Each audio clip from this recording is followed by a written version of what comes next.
দাম বাড়ার আগে রোজার জন্য কাঁচামরিচ সংরক্ষণ করে রাখুন। এত দাম দিয়ে কাঁচামরিচ না কিনে একবার কিনে ১ বছর জুড়ে সংরক্ষণ করে খেতে পারবেন। সামনেই কিন্তু রমজানের আর বেশি দিন বাকি নেই, তাই আপনারা এত দাম দিয়ে কাঁচামরিচ না কিনে অল্প দামে কিনে তাই সারা বছর জুড়ে সংরক্ষণ করে খেতে পারবেন। মাত্র ৭০ টাকা দিয়ে ২ কেজি কাঁচামরিচ কিনে পুরো ১ বছর জুড়ে সংরক্ষণ করুন। আসসালামু আলাইকুম everyone, welcome to my channel and 3 I cook. তাহলে চলুন দেখে নিই।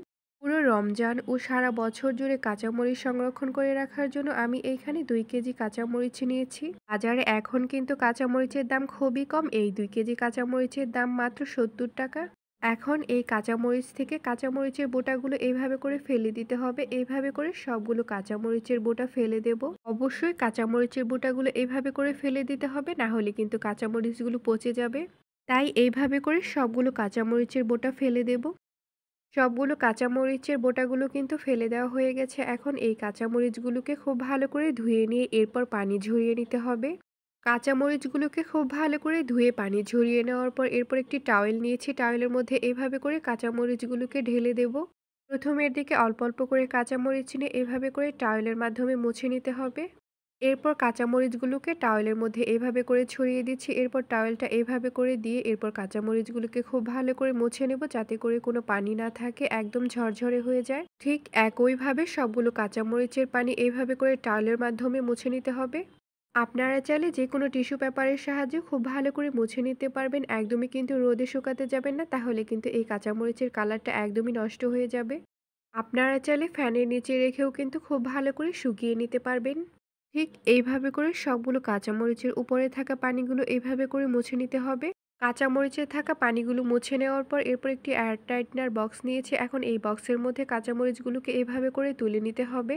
আপনারা চাইলে যে কোনো বক্সে রাখতে পারেন অথবা যে কোনো পলিথিনেও কিন্তু রাখতে পারেন, তবে বক্সে রাখলে সেটা বেশি ভালো হবে। কাঁচামরিচগুলোকে সংরক্ষণ করে রাখার জন্য আমি কিন্তু 4টি বক্সে ভরে নিয়েছি। এখন এই বক্সের ঢাকনাটা লাগিয়ে দেব। বক্সের ঢাকনাটা লাগিয়ে দেওয়ার পর অবশ্যই খেয়াল রাখবেন যাতে করে কোনো প্রকার বাতাস না ঢুকতে পারে। এখন এই কাঁচামরিচগুলোকে যদি আপনারা নর্মাল ফ্রিজে রাখেন তাহলে ২ থেকে ৩ মাসের মতো অনায়াসেই খেতে পারবেন, আর যদি ডিপ ফ্রিজে রাখেন তাহলে সারা বছর জুড়ে খেতে পারবেন। সবগুলো বক্সের ঢাকনা লাগিয়ে দেওয়া হয়ে গেছে। এখন আমি এইখান থেকে ২ বক্স নর্মাল ফ্রিজে রোজার জন্য সংরক্ষণ করব, আর সারা বছরের জন্য আমি ২ বক্স ডিপ ফ্রিজে সংরক্ষণ করব। ১ বক্স কাঁচামরিচ আমি ব্লেন্ডারে খুব ভালো করে ব্লেন্ড করে নিয়েছি কোনো রকম পানি ছাড়া। এতে করে কোনো রকম কাঁচামরিচ কিন্তু কাটার ঝামেলাও থাকলো না, খুব সহজে বের করে আমরা খেতে পারবো। আর এই কাঁচামরিচ বাটাটাকে আমি ডিপ ফ্রিজে সংরক্ষণ করব। ব্যবহার করার ১ ঘন্টা আগে বের করে রাখবো। এরপর যতটা দরকার ততটা নিয়ে এরপর আবারও ডিপ ফ্রিজে রেখে দেব।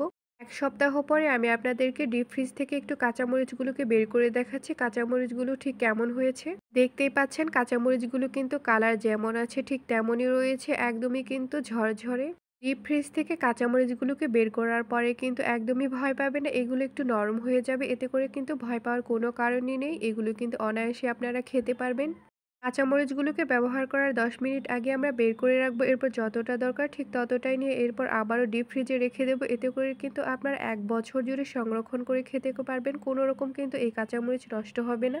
আর হ্যাঁ, যদি আমার এই কাঁচামরিচ সংরক্ষণের পদ্ধতিটি আপনাদের ভালো লাগে তাহলে অবশ্যই লাইক, কমেন্ট এবং শেয়ার করবেন। ইউটিউব থেকে দেখে থাকলে সাবস্ক্রাইব করবেন, আর ফেসবুক পেজ থেকে দেখে থাকলে ফলো করবেন। আমার এই ভিডিওটি দেখার জন্য আপনাদের সবাইকে অনেক অনেক ধন্যবাদ। আল্লাহ হাফেজ।